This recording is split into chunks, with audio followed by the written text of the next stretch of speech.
Welcome to this session. In this session, we will discuss about another application of our electromagnetic theory, that radars.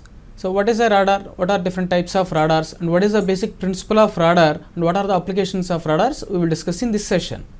What is radar? So, radar is nothing but radio detection and ranging. So, the main application of this radar is for detection and location of a particular target. Here, what we do is we will use this particular electronic device. The radar is nothing but an electronic device for the purpose of locating and detection of a device like an aeroplane or a ship, or for the application of weather forecasting, like different applications will be there for radar. It's basically this radar is nothing but an electronic device which will be used for locating and detection of any particular target. Here what we do is we will say the output as the target. So, the radar is an electromagnetic system for the detection and location of the objects. That is the basic definition of the radar, and clearly it operates by transmitting a particular type of waveform, a pulse modulated sine wave. For example, we can take a pulse modulated sine wave and detects the nature of the echo signal. The major principle is like this. What it does is just it transmits a signal, and so whenever the transmitted signal hits the target and reflected, the reflected signal will be received by the radar and that will be analyzed by the radar system. And based on that analysis, it will describe what is the location of that particular target, or what is the shape of that particular target, or from the radar as how much distance it's there, like an enemy plane. So, if you are considering an enemy plane, at which distance the enemy plane is there, that can be described using this particular analysis. Now, observe the background of the radar. So, it was developed in early 1900s. It's a pre-World War II. It was described and basically it was defined, but it was not completely developed. It was completely developed during the World War II, and the acceleration of its development was during World War II only. So, radar had significant impact in military as well as in civilian applications also. That's why it is called as the invention that changed the world by different others. And that radar has a deep military roots. That's the third point that what we are going to observe here, that during the military war only it was developed. Later it was adopted for the civilian applications that point describes. Now, what are different characteristics of radar? Observe the characteristics of radar. It uses electromagnetic waves. So, for the transmission of signal, and whenever the signal received by the radar, it's every signal is an electromagnetic wave, and the analysis of that electromagnetic wave will give the complete information about the target. A target is nothing but the output destination that what we are seeking. And similarly, the second point is frequencies in megahertz, gigahertz and terahertz.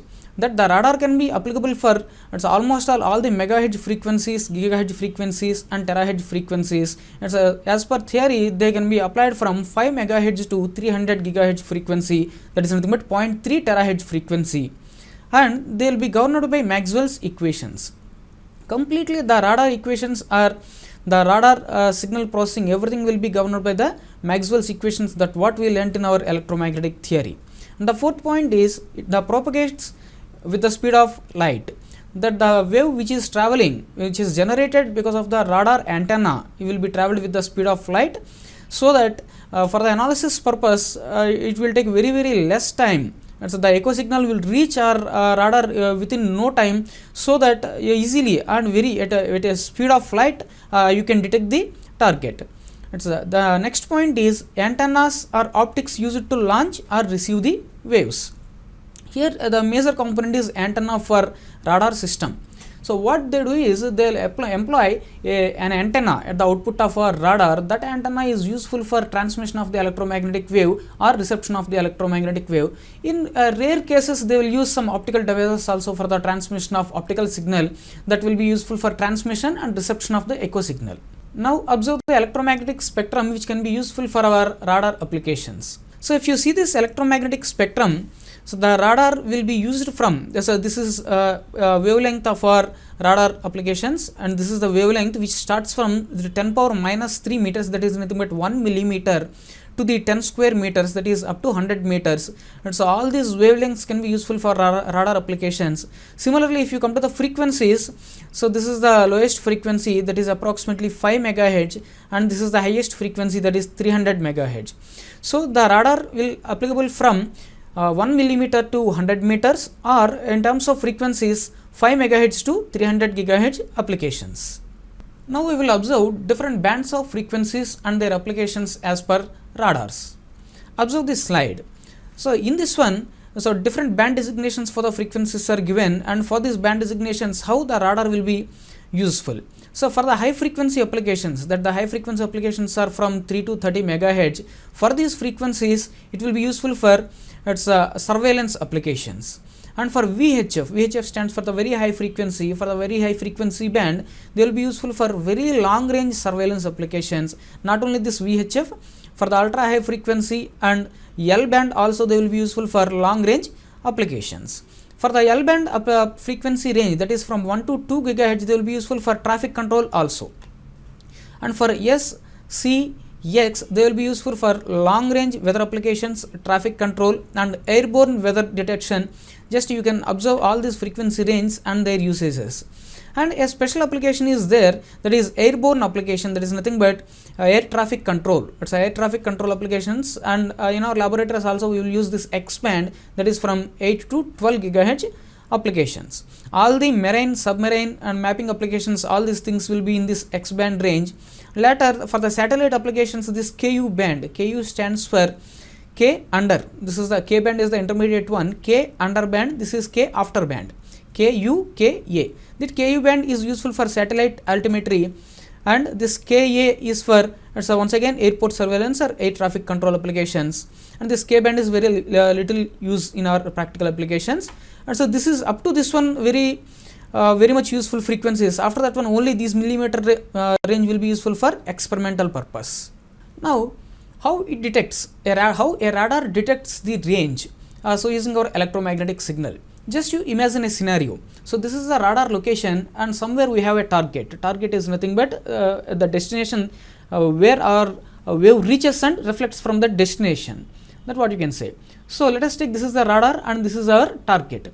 Whenever the signal is generated by the radar, that may goes towards the target and hits the target, reflected from the target in many directions. Not only towards the radar, also in many directions the signal will be reflected. Now the signal which is towards the radar only will be received by the radar. So here the signal is traveling for how much distance? Once in forward direction up to the target, once in reverse direction up to the radar again. So let us take the distance between our radar and target as R. So the signal is traveling for a distance of R plus R. It is traveling for a distance of 2R. So that is a simple formula that what we are going to use here. So the total distance, this is called as the round trip distance. The total distance traveled by our signal electromagnetic wave is R plus R, simply 2R. Then which is equals to, how you can calculate the distance? Distance is equals to velocity into time. So velocity of the electromagnetic wave is c, and the time taken by that one is, let us take the time taken by the electromagnetic wave to reach our radar again is tr. Then c into tr will give us the total distance, which is nothing but 2 into r. Now observe this slide. So the total distance or the range can be calculated using this c into tr divided by 2. So if you observe this one, this is 2r, distance is equals to velocity into the round trip time tr. Here what we are assuming is the distance traveled from radar to target, that is RT, is equals to the distance traveled from target to radar, that is nothing but the reverse distance. RT is equals to RR is equals to R, that what we are assuming. This is a very simple equation for the calculation of range. Now observe this particular graph. This graph describes how a pulse will be transmitted from the radar and how it will be observed at the radar again. That we are transmitting a pulse, this is called as a transmitted pulse. Let us assume that at a time t is equals to 0, this was transmitted.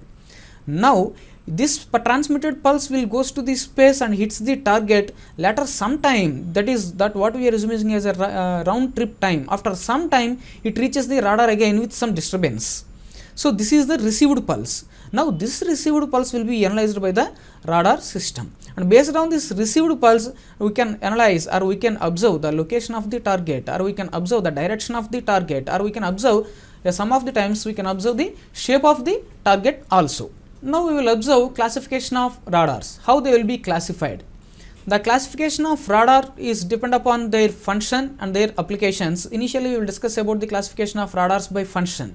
So the by function, they are applicable for civilians or civilian applications, or they may be applicable for military, and in most of the cases the subcategories are same.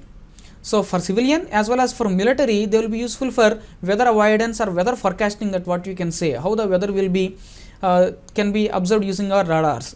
And for the navigation and tracking purpose, it's for the ship navigation or the air traffic navigation, or for tracking of enemy planes, like that for navigation and tracking applications, so these will be used. And for search and surveillance purpose also they will be used, like in traffic signals or monitoring of the traffic they will be used, and in search of some other device or some thing like minerals in the earth or water in the clouds, they will be used. Search and surveillance they will be used. And high resolution imaging and mapping, that for high resolution imaging and mapping they will be used. It's exclusively this is an application of satellite communication. In the satellites, what they do is they will use a high resolution cameras, and using those cameras, that's also useful as a radar at the satellite. That what they do is they will take the pictures with high resolution, that's a high resolution imaging and mapping they will be used. And for space flight and sounding and proximity features and countermeasures, all they will be useful for our military applications. This is classification of radars by function. Now we will discuss about classification of radars by waveforms. How a radar will be classified using the waveform which is used to operate it. Here this is a broad categorization, that the continuous wave and this is a pulsed wave. So continuous wave, CW stands for this continuous wave. So continuous wave is nothing but a modulated wave will be transmitted to detect the target. Under this one, FM means frequency modulated continuous wave is subcategorization of this one. That's exclusively frequency modulated signal will be transmitted for analysis purpose. And here it is a pulsed wave. It's a single pulse will be transmitted, and using the receiving pulse they will analyze the type of signal, they will analyze the type of target or the range or whatever it may be. So under this one we have different categories like non-coherent, coherent, low PRF. PRF stands for pulse repetitive frequency, and medium repetitive pulse repetitive frequency and high pulse repetitive frequency will be there. And these three will be just useful in MTI type of radars and pulse Doppler radars. These pulse Doppler radars will be based on the Doppler effect, and this is meant for the moving target indicator radar. So this is a subcategorization. So this is completely based on the type of wave which is useful in our radars. Now observe the block diagram of our radar. So what is the basic block diagram? How it will detects the signal.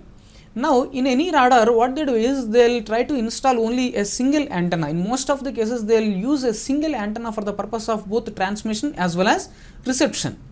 That the antenna will be useful for the transmitting the signal, the same antenna will be useful for receiving the signal which is coming from the target or which is reflected by the target. So what we do is we will use that antenna as our output device for this radar system, and our input device, whatever it may be, and the signal which is received by the antenna or which is to be transmitted by the antenna will be processed prior to that one. So what we do is just we will discuss what are those blocks. Observe the slide. In the radar block diagram, here we are using an antenna. This is the antenna. Through this antenna the signal may be transmitted or the signal will be received, that the signal is the echo from the target. So while it is transmitting from the antenna, this direction indicates the signal is being transmitted. So while it is transmitting from the antenna, a transmitter section will be there. So for this transmitter section, a local oscillator will be connected so that the signal may be modulated according to the user requirement, and the modulated signal will be given to the duplexer. This duplexer is nothing but a device which can be useful for either transmission purpose or the receiving purpose simultaneously. So, right. So the transmitting signal may be of high power and modulated frequency will be applied to this duplexer, will be applied to the antenna so that the signal will be transmitted to the free space. And whenever that signal hits the target, the echo or the reflected signal will be received by the same antenna. Now the received signal will be applied to the once again duplexer. Now this duplexer will apply the received signal to another section, not to this transmitter section. That is the specialty of this duplexer. So if you are going for observing this duplexer in our microwave frequencies or microwave components, we have a device called as magic T or hybrid T. That hybrid T will be used as duplexer. That is nothing but for both transmission purpose as well as reception purpose. Now the signal which is received will be applied to a low noise amplifier. This low noise amplifier will remove the noise and amplifies the signal, and later here we are using a coherent system.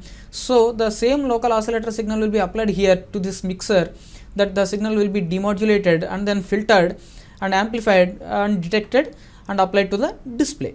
So in this display we will observe what is the gap between the transmitted pulse and the received pulse, or in this same display we can observe at which direction a particular target is there, that a target blip will be observed on this display. Here we have different types of displays. So by combining or by considering those displays we can observe we can get the exact location and information about our target. Just have a glance on this display types. So here we have different displays. This is A type display. This A type display is nothing but just a random noise type signal will be there. So wherever the target is there appears at that particular location. This is on x-axis we have range. So that at that particular location a maximum peak signal will be there, so that you can observe. So at this range the target appears, that the user can identify using this particular graph. Similarly, a B type display is there. This B type display is drawn between the range and azimuthal angle. This azimuthal angle is taken from 0 to 360 or 0 to 180 and 0 to minus 180. So at which direction a target is there, that can be observed using this particular B type display, that a target blip will be there on this graph.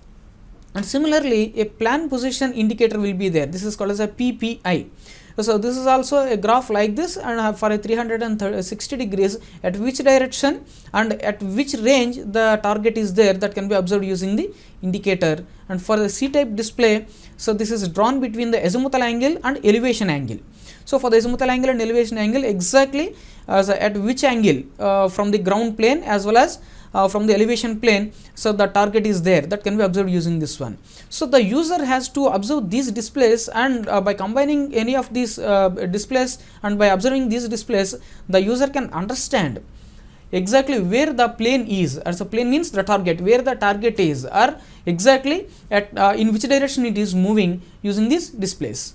Now what we do is we will observe one important equations in our radar systems called as radar range equations. This equation is very important equation to calculate the maximum range of our radar, or to calculate the power which is to be transmitted for different applications, or to calculate the power which is reflected from the target, and like that different parameters can be observed, and using this equation we can analyze our radar also. So before going to the derivation of that particular equation, just you observe what is the basic equation and what are the parameters we are considering. Observe this slide.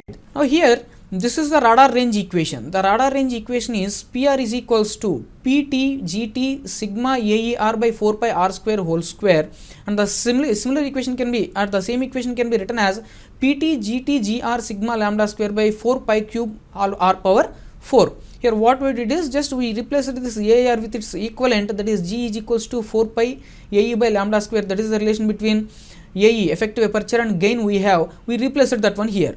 So now what are all these parameters? These parameters are like this.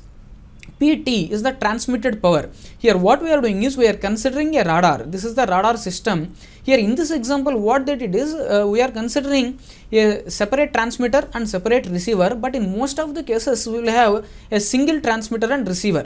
That a single antenna can be useful for both services. That's a transmitter. A transmitter is having gain of GT and it is transmitting a power of PT.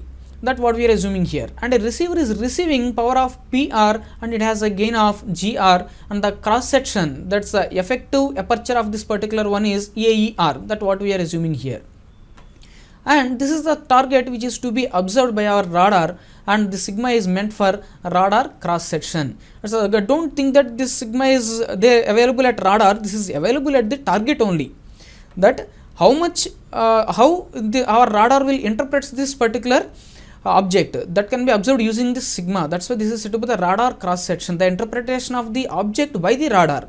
Okay, so these are the parameters that what we have. This is the PT, transmit power; PR, receive power; GT, transmit antenna gain; GR, receiving antenna gain; sigma is radar cross section; AER is the effective aperture of the receiving antenna. Now observe how to derive this one. Just observe. What we are doing is we are taking a radar, and somewhere the radar target is there. We are transmitting the signal from radar to target. Right? Let us take the distance between radar and target as R.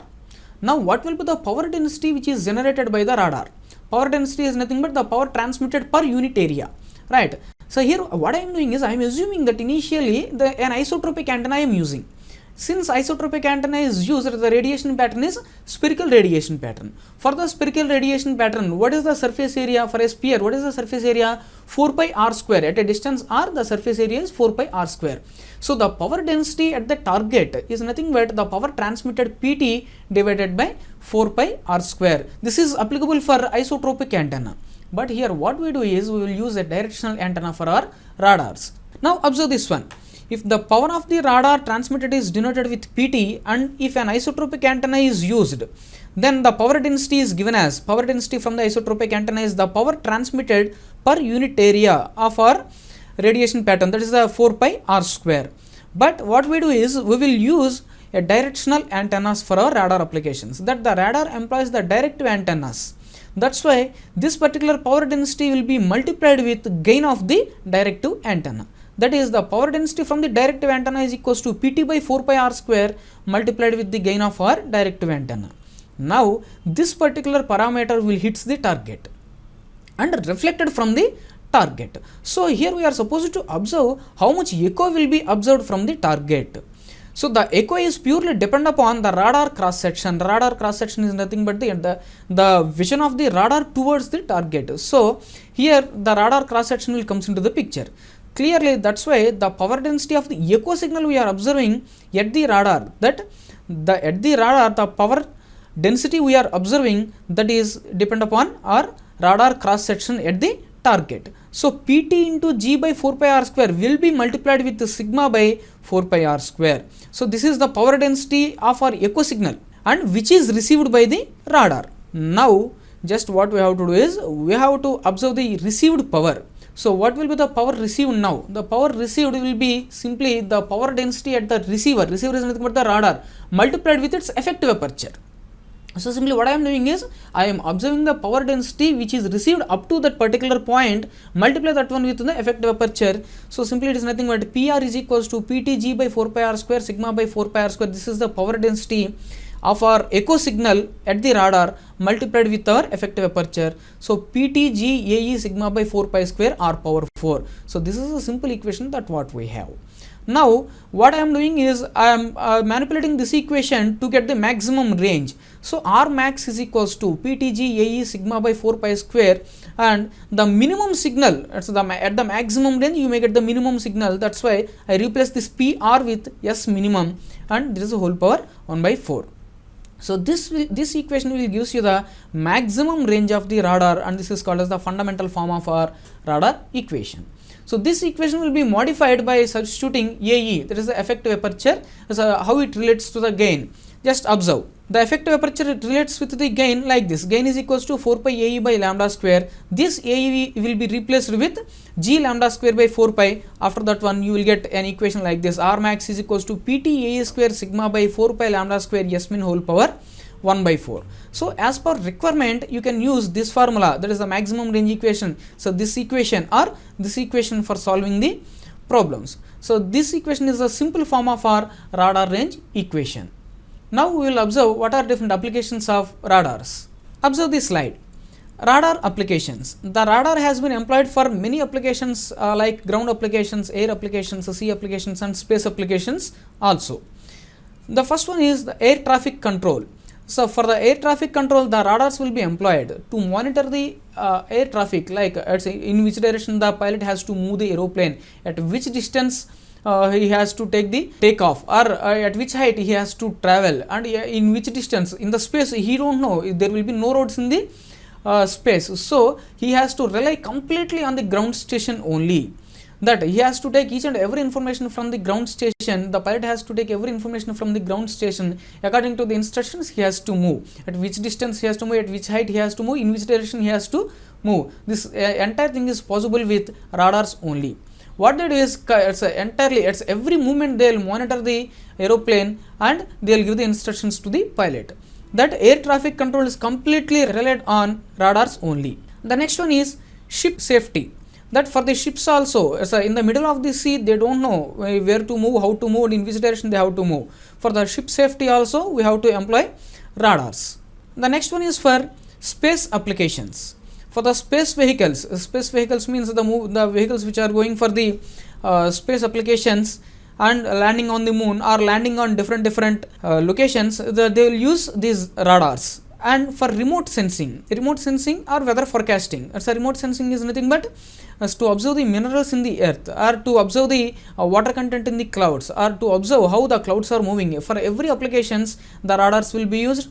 And for law enforcement means for our traffic control, for highway police, these radars are very much useful. If any vehicle is moving with more velocity than the prescribed, then immediately they will catch this vehicle completely based on the radar information. They will use a speed gun is nothing but a radar. This for law enforcement they will be used. And the major application is military.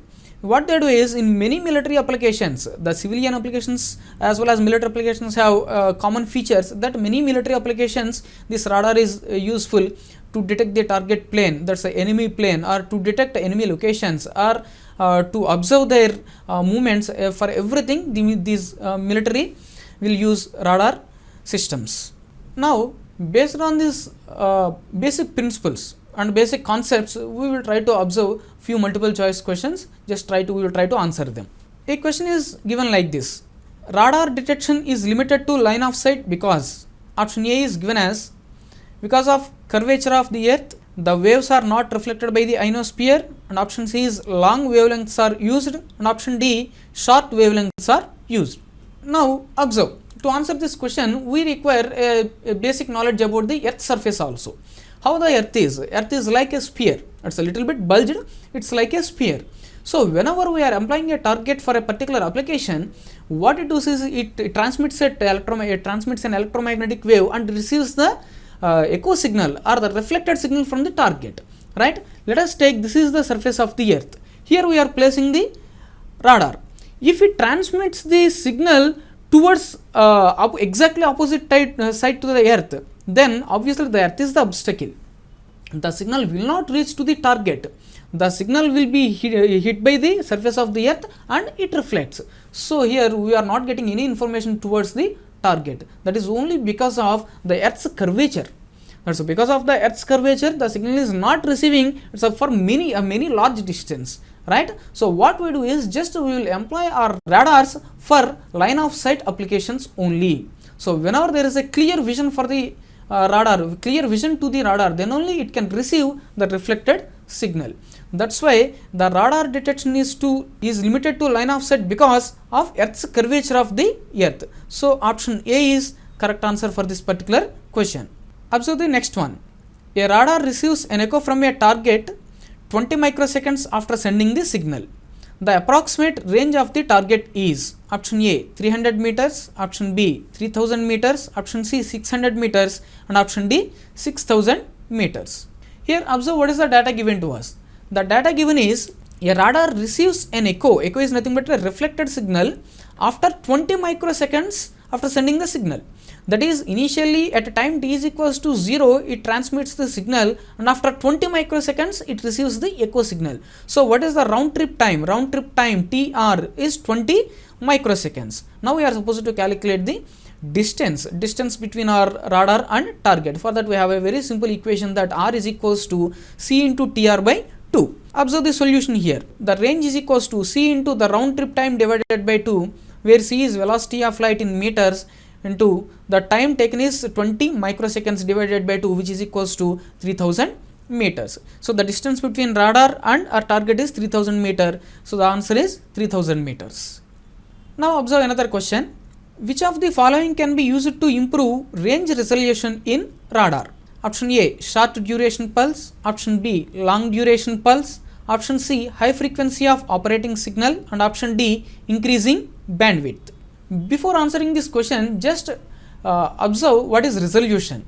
Resolution is nothing but observation capability of the radar. It's how efficiently it is tracking or how efficiently it is detecting a particular target. That's purely depend upon pulse width.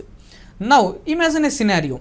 This is the pulse width of our radar, and here exactly the target is there. If the pulse width is beyond the target, then it's for every location of the pulse, the target maybe appears. Or even though you have 3 or more targets, this pulse will detect as a single target. right? If the pulse width is very narrow, so for a very narrow pulse we are considering, then that will hit a single target and the reflected signal will be analyzed by the radar. So if the narrow pulse width is used, or the pulse is very narrow, then only it will be useful for high resolution. High resolution means it will effectively detects the target. That the option is short duration pulse. So long duration pulse will not give you the more resolution, and high frequency of operating signal also is not suitable.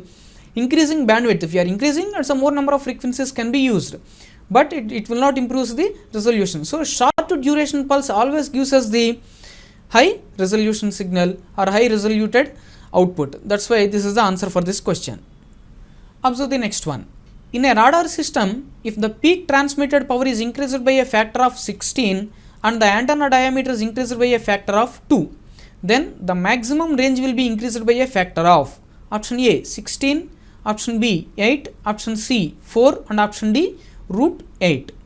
Now observe the data given. Here in a radar, the peak transmitted power is increased by a factor of 16. If the initial power is P, now the new power is 16 multiplied with P, 16 into P. And the antenna diameter is increased by a factor of 2. So the old dimension of our antenna is, let us take D. Now the new dimension is 2D. Now if these two are the manipulations, then how much the maximum range will be increased by how much? That is the question. Now for that, what we are supposed to do is we are supposed to observe the maximum range equation for our radar. Now observe the solution. This is the solution. So the maximum range equation, R max is equals to Pt g square lambda square sigma by 4 pi cube S mean whole power 1 by 4, or the same can be written as Pt ae square sigma by 4 pi lambda square S mean. In our data, the peak power is given, that is the transmitted power is given, and the dimension of the antenna which is related to the effective aperture, that is also given. So what we are supposed to do is just we will consider these two parameters and ignore remaining all. So the R max is directly proportional to Pt ae square whole power 1 by 4. Now the effective aperture is directly related to the physical aperture, right? Since the effective aperture is directly related to physical aperture, I can observe physical aperture of our antenna. Let us consider the antenna which is given to us. The antenna what is given to us may be a parabolic reflector. Here the antenna diameter is given to us. Since the antenna diameter is given to us, that's it may be a parabolic reflector. So what is the physical cross sectional area of the parabolic reflector? The physical cross sectional area of parabolic reflector is pi r square or pi d square by 4. So instead of ae, I can write d square. That is the diameter square I can write. Diameter square whole square is nothing but diameter power 4. So this is a simplified version of this particular formula by ignoring all remaining constants. So R max is proportional to Pt ae square. Ae is proportional to the physical aperture. Physical aperture is proportional to the d square. Therefore d square whole square is d power 4. So R max is proportional to Pt d power 4 whole power 4. Now instead of this Pt, substitute 16 Pt. Here the Pt is ignored since it is not required for us. So 16 Pt. Instead of d, substitute 2d. So 2 power 4 is 16. So Pt is 16 Pt. Instead of d, 2d. 2d whole power 4 is 16 d power 4. So the d power 4 is also neglected. So the remaining factor is 16 multiplied with 16 whole power 1 by 4. Simply it was 4. So R max is, the new R max has a new factor of 4. That's why what you can say is the range will be increased by a factor of 4 for this particular problem. So the answer is simply 4. The maximum range will be increased by a factor of 4. Now observe the next question. For identifying a radar target in a non-lossy medium, the range of the target is to be doubled. The RF power radiated must be increased by a factor of option A 2 times, option B 4 times, C 8 times, and D 16 times. For this one also, we are supposed to use our radar range equation. Consider the radar range equation and try to analyze what are the parameters given to us. So observe the problem. Here radar target in a non-lossy medium is identifying the target in a non-lossy medium, and the range of the target is to be doubled. Now we require double of the original range. If the original range is R max, for the new problem we require 2 into R max we require. For such application, how much the power must be enhanced or how much the power must be increased? Consider the radar range equation again. In the radar range equation we have the maximum range must be directly proportional to the transmitted power whole power 1 by 4. Now if you enhance this power to how much factor, you will get twice of this one. Just you observe, instead of PT, if I substitute 16 PT, so instead of this PT, what I do is I will substitute 16 into PT. 16 whole power 1 by 4 is nothing but 2. So the new range must be twice of the original one. So what I do is simply I will increase this power by 16 times. So that is the answer that what we have for this particular question. So like this we can understand our radar and we can answer basic questions on our radars.